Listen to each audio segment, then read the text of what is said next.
Turn your heroes into your business partners on today's episode.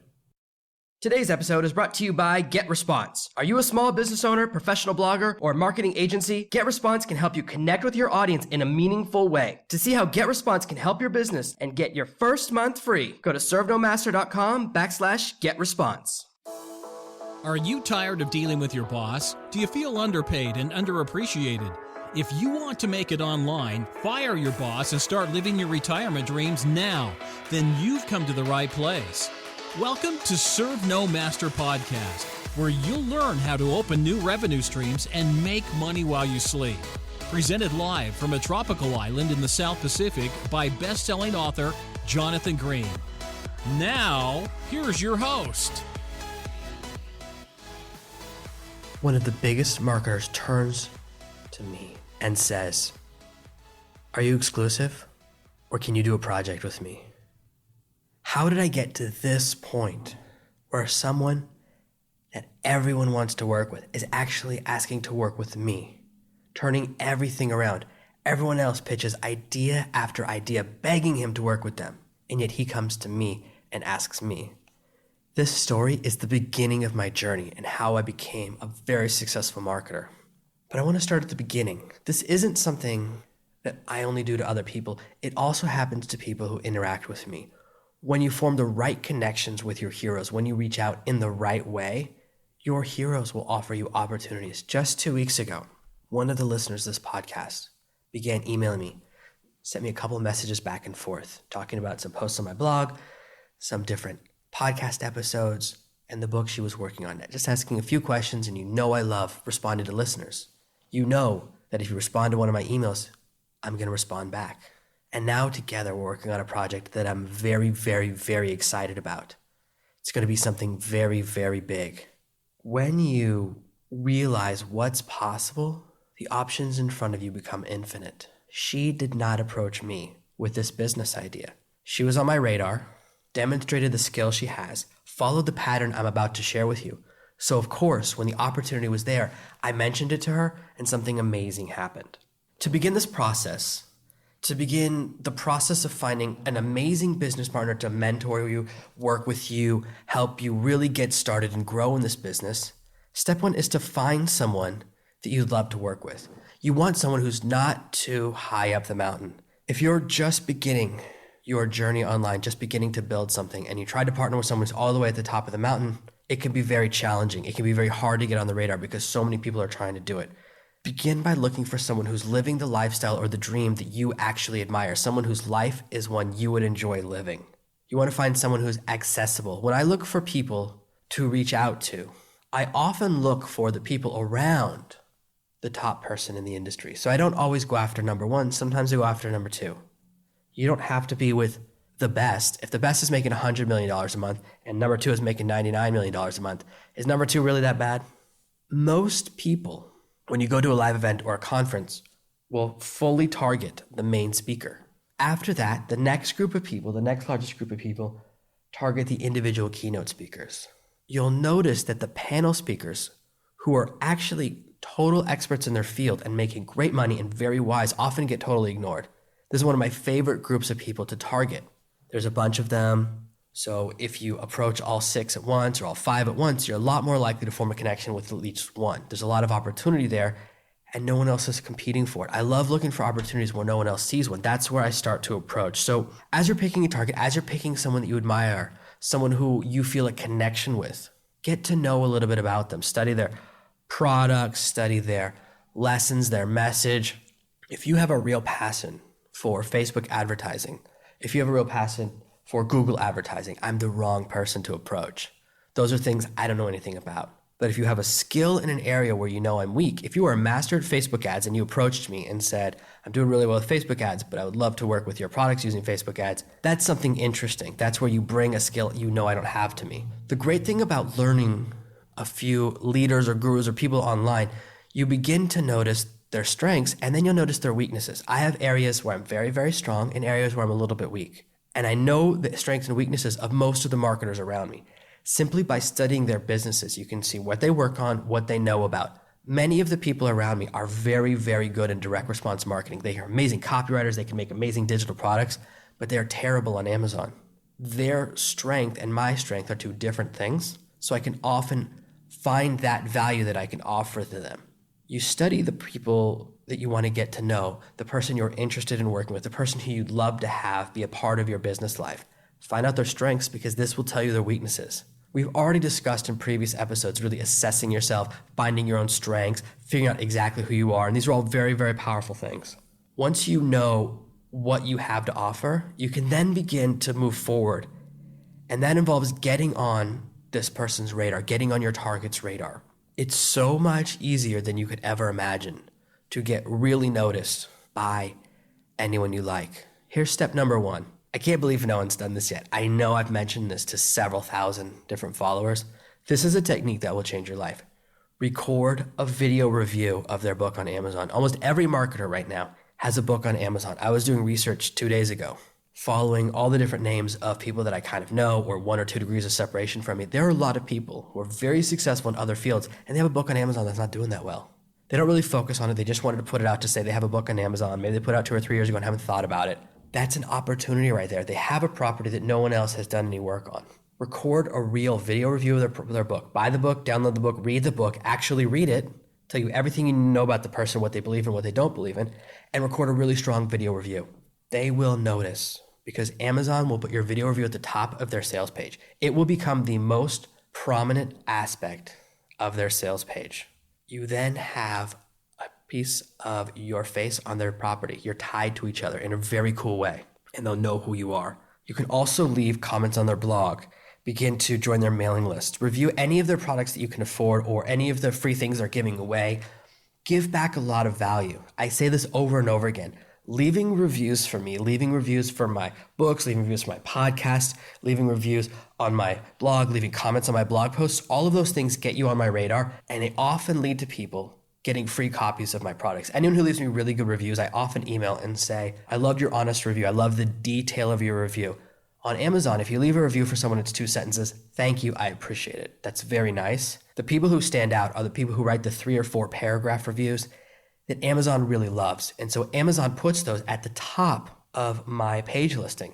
You'll notice when you look at a book that has like 1,000 or 10,000 or 5,000 reviews, only 4 or 5 appear on the Amazon sales page. That's where you really want your reviews to appear. So writing a very eloquent, very detailed, grammatically perfect review, or doing a video review, either of those, very powerful.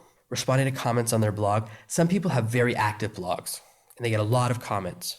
It can take a little bit of time to get on their radar when there are a lot of blog comments, but it's a way to begin and become a regular poster. When you leave a comment, make sure it shows a picture of your face, make sure it shows your name, you have your profile filled out, whether they're using Disqus or one of the other platforms for leaving comments. Make sure that you have a profile so your image is always there to become more solidified.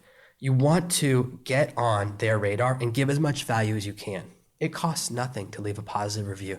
It costs nothing to share a link on Facebook. It costs nothing to send a little positive energy towards someone you're interested in. These little acts get you noticed. We talked earlier in the lesson about how to network with people. We're planting seeds. The more positive seeds you plant, you start with 5 or 10 people that you think are amazing and plant these little seeds, leaving positive comments, leaving positive reviews, leaving video reviews, all of these things. You join their mailing list and really read the things they talk about. One of them is going to notice you. Perhaps all 5 will eventually notice you. This is really farming. It takes a little bit of time for this to happen, but then things can change when you open to communication, either virtually or in person. The best way to communicate initially is to reply to their emails. The response rate to emails is very, very low. If I send an email out to 5, 10, or 20,000 people, I can expect 5 or less responses. Very few people think that I'm real, and any marketer that they're following, they never think that person will reply to their emails. Now, some people out there, once they get to a certain size, someone else is in charge of their email. You can start responding back and forth to their email, and it's someone working for them who just emails with their signature. It happens. Then you go to a live event, you mention, oh, we emailed back and forth a bunch. And they'll go, oh, I don't handle my own email. That can be a little bit awkward. So when you meet in person, just realize sometimes larger people with really big followings, they might have someone else who actually responds to their email. But for most people, for many, many marketers, probably 80 to 90% of people like me we respond to our own emails because the response rate is so low. There's no reason for me to hire someone to respond to 2 or 3 emails a day. Even if I'm sending out 10, 20, 30,000 emails a day, I can easily answer all of my own emails in 30 or 45 minutes. Not enough people reply. If you simply reply to one of my emails, we're going to have a conversation. I reply to everyone who replies to me. Easy way to get on the radar. And it begins that conversation. You can also meet in person. Go to live events where the person is a speaker or the person is just hanging out. I'm going to 2 events over the course of the next year. I'll always post the events I'm going to be at, whether I'm just attending or speaking. It's very hard to meet me in person because I travel so rarely, but I will be traveling in December and I will be traveling in March next year. I'll post a bunch more information about each of these events when I really plan out my trip and how long I'm going to be there and have more information. That information can all be found on servnommaster.com. I'll always share where I'm going to be if I'm the person you want to meet. But whoever you're following, this doesn't just work for me, this works for anyone. Go to events where they're not the main speaker. Go to events where they're on the panel. Go to events where you can start to get on their radar. With either approach, when you're trying to get on someone's radar, when you're trying to turn giving value into actual communication, you want to let them know your strengths. When you're talking to someone, mention what you're really good at. I'm always looking for new people to work with. I'm always trying to expand. I like to be the designer of a project and have someone else underneath me who executes everything. Right now, I'm working on 4 or 5 different projects where someone else is taking the lead. I create the overarching strategy. I design the funnel, the strategy, put together the parts that are very hard for someone who doesn't know what we're doing. And then they get to run it and learn how to run a project. And eventually, my plan is for each of these people, they'll eventually take it over and run the project and we'll do a percentage split. They approached me. Each of these people found me, messaged me in different ways, and let me know what they're really good at. It's not as hard as you think. It's not that pretentious. You can email someone and say, I'm a really good carpenter and I'm trying to find a way to get into this. These are the things I'm good at. I would love to get a little feedback. A question like that, it's not bragging, but it's very honest about your strengths. And then the person knows what you're good at. The lady I'm working with right now, I'm very excited about. We've been trying to find the right fit, me and a partner for this project for almost a year now. We've been through a bunch of creative types. It's working with an artist, and it's always hard to find that perfect artist. Artists are so temperamental, and you have to have that perfect creative connection with someone who designs stuff you like, speaks your same language, can really follow you, and you're all on the same page. She began emailing me, asking me about books, and mentioned in passing that she loves doing children's books because she's an amazing artist, or because she's an artist. She didn't say amazing, but I looked at her art and I really liked it. The artist I was in negotiations with and working with backed out of a project the day before I received an email from her. She mentioned her art at the exact right moment when I was looking for a replacement to fill in. And I'm very excited about that. She has great talent. She's willing to listen to the little changes we want to make that will improve the quality of the products we're developing. And I will be sharing them with you very soon. Within the next few weeks, I'm going to be sharing some really cool new products on my website, and I'll talk about them all on this podcast and how we're building another sector of my business. And she's a big part of it. And I'm very excited about where that's going. When you open your communication, just be honest about what you're good about. Instead of focusing on the things you want to learn and your weaknesses, which is what most people do. Hey, Jonathan, I really want to get good at Amazon, but I'm not good at spelling. I'm not good at this. I'm not good at that. I'm not good at that. Start with what you're good at. Tell people your strengths. I'm excellent at this. I'm excellent at that. But then here's my weakness. What should I do? What's your advice? That gives me something to work with. The more information you provide, the more someone can really develop and find an angle. Sometimes you'll simply be someone who's on the outer orbit of their radar for a long time before they have an idea. Put forth every effort you can to meet everyone they know. The more people you know from someone's orbit, the better. The way me and Jim from episode 2 began our relationship, he was working on a big project with 6 or 7 other people who were working under him, but he was the boss. He was training a group of people. He was training a group of 6 or 7 guys, and then he had 5 or 6 people helping him as junior trainers. I showed up at the very first meeting, invited by 2 of the other guys around him. He looked at me in that meeting and he goes, how did you end up here? How did you get invited by 2 different people to this meeting? I'd been on his radar distantly for 6 months at that point. We'd met once or twice, talked in person. Then he kept seeing me over and over again to the point where he said, how did you get here? And our relationship grew into something really special and amazing. We're still friends 10 years later. Most of my business comes from that relationship and the developments that began from that point in my life. Simply appearing over and over again, knowing everyone they know in common. I get random ads to be Facebook friends all the time. The first thing I look at is who do we know in common? And some people, they accept them from everyone. So I have certain friends who, if they're our friend in common, it doesn't mean anything to me. I know that person will accept everyone until they hit their 5,000. It doesn't mean anything. But if they are someone in between us, if there's someone in between us who actually knows me and actually knows this other person, I'll message them and say, hey, what can you tell me about this person?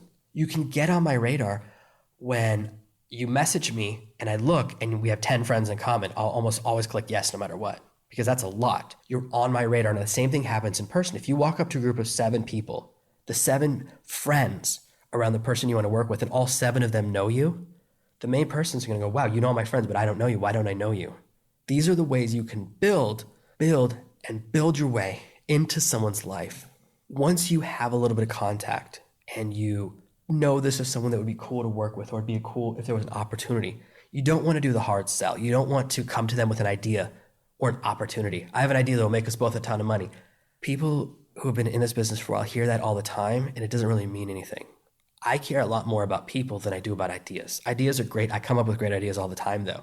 So it's execution. It's the ability to finish things that are more important. So you want to demonstrate a few things that will really get them interested in you. The first is letting them know you're interested in opportunities. I get ghostwriting gigs, partnerships, project offers all the time. I just started a new project with someone yesterday in a totally new field, simply because I said I would be very interested in what you're doing. If there's a way we could do something cool together, please tell me, and I want to implement and make it happen. It's not about begging. It's about mentioning and letting them know you're interested. People will assume often that you have no interest in working together, or you have no interest in ever jamming together unless you let them know. And it can be very soft. All you say is, if you have anything that you think would be cool, just let me know. If you have anything that you think might fit what I'm good at and you're good at, or if you know someone else looking for someone with my skill set, just let me know. As Jim talked about in his interview, there's nothing more important than the ability to execute. If you demonstrate that you can execute, anything is possible.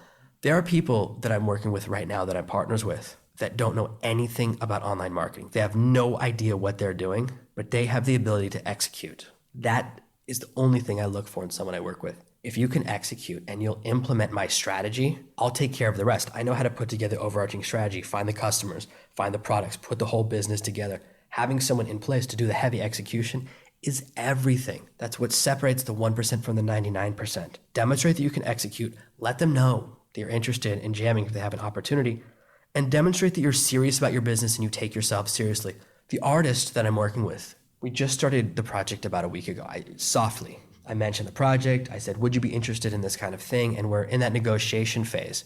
Once we agreed on some numbers, she then began pushing over and over again for paperwork. I very rarely do paperwork with people because I always keep my word, but she is adamant about it. So I've already started the process. I sent a demonstration contract with the overarching things to my lawyer, who's going to design and put together, very fair package, but put together exactly what she wants. I don't find it annoying that she keeps asking for the paperwork. I respect that she is serious and wants to protect her art, protect her creativity. The only reason it took me a few days to send everything to my lawyer is because I keep forgetting. I've got 2 of them kids. I often get distracted by life. She had to remind me 2 or 3 times, and then I sent a template off and some changes I wanted to make to my lawyer to get it taken care of, because it's important to her, and it's also important to me. I want people I work with to feel secure. The more you demonstrate, I want to work with you, but this is who I am, this is what I need, this is how I work on a project. The more you demonstrate, I'm not free labor, I'm not weak, I'm a serious person, I'd love to work together, but I also want to make a living from it. That's okay. People respect that. When people approach me about working on something together and they just want to be my total servant, I don't find that a big turn on. I like working with people who want to work with me, but they also want to see the light at the end of the tunnel. When someone interns with me, I want them making serious money within 3 to 6 months. I want that drive in front of them. I know some companies and some industries, they make people be interns forever. I know if you want to be an agent in Hollywood, you have to work in the mailroom for a year or 2. Even if you have a business degree from Harvard, you have to be in the mailroom. I was just listening to an interview. You spend 2 years in the mailroom, then you spend a year or 2 as an assistant, then another year as an assistant for a bigger agent, all the way to work your way up to the job you want.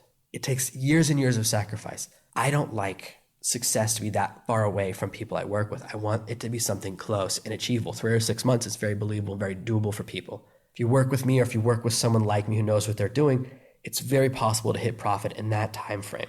Having real money in front of you, having the potential to get there in an amount of time that's reasonable, will keep you inspired, and successful people like me understand it. When I was talking to one of my heroes, I didn't even recognize him. And the entire story I share inside of Servant Master the book, so you can find the whole story there if you want a lot of details. I use these techniques to be around the right people. When I go to events, you'll notice the right people know me. I'm always making sure I'm on their radars.